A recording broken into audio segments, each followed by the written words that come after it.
Bonjour, nous allons aborder dans ce chapitre 8 la révolution industrielle et ses conséquences en Europe au XIXe siècle. Tout d'abord, prépare ton cahier. Fais une flèche sur laquelle tu inscris « Histoire ».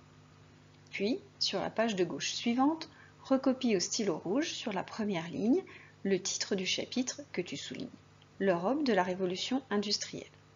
Puis, saute 2 lignes pour noter en rouge « Bloc d'introduction » que tu soulignes. N'hésite pas à mettre cette vidéo en pause dès que tu en as besoin. Prends une photo de ton cahier et dépose-la dans Moodle dans « Prépare ton cahier ». Pendant cette introduction, nous allons cadrer le temps et l'espace de ce nouveau chapitre.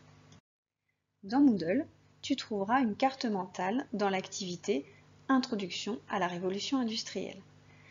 Imprime puis complète cette carte mentale à l'aide des informations qui vont suivre. Tu devras ensuite me la déposer dans Moodle pour que je valide ce travail. Voici une carte de l'industrialisation de l'Europe au XIXe siècle. La révolution industrielle est une période historique qui débute à la fin du XVIIIe siècle, mais qui se déroule essentiellement au XIXe. Elle démarre d'abord en Angleterre, puis elle se diffuse dans les pays d'Europe du Nord-Ouest au milieu du XIXe siècle.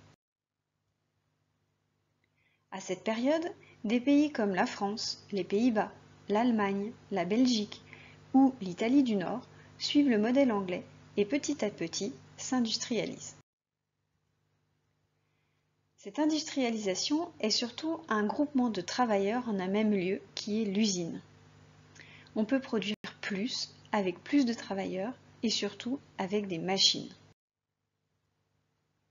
Cette industrialisation est permise essentiellement par la machine à vapeur, commercialisée dès 1769. C'est une innovation technique importante.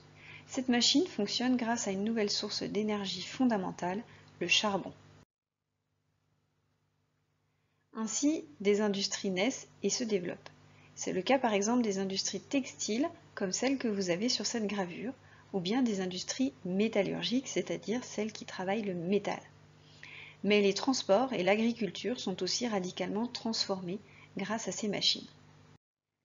Les trains et les navires fonctionnent eux aussi grâce à la machine à vapeur. Ainsi, la vitesse des transports augmente. C'est ce que tu as pu voir dans un précédent chapitre de géographie sur la mondialisation. C'est pour cela qu'on parle de révolution industrielle. Ce n'est pas une révolution au sens politique comme celle qui a eu lieu au XVIIIe siècle en France, mais c'est plutôt un changement brusque du modèle économique. La production augmente et se mécanise. C'est ce qu'on appelle la mécanisation. Autrement dit, les machines du XIXe siècle remplacent petit à petit les forces animales ou humaines des siècles précédents. La production profite à une minorité d'individus, celle de la bourgeoisie. Dans les pays de la révolution industrielle, la bourgeoisie marchande avait déjà beaucoup de pouvoir au XVIIIe siècle, nous l'avons vu au tout début de l'année. Désormais, elle est dominante. En effet, c'est cette catégorie de la population qui achète et qui possède les machines grâce à d'importants moyens financiers. C'est aussi elle qui possède les usines, comme par exemple la famille Schneider au Creusot. Ce sont enfin eux qui prêtent l'argent pour la construction. Tu as maintenant toutes les informations nécessaires pour remplir ta carte mentale.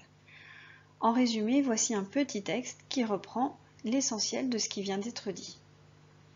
Finis ta carte mentale, dépose-la dans Moodle en la prenant en photo dans l'activité Introduction à la révolution industrielle.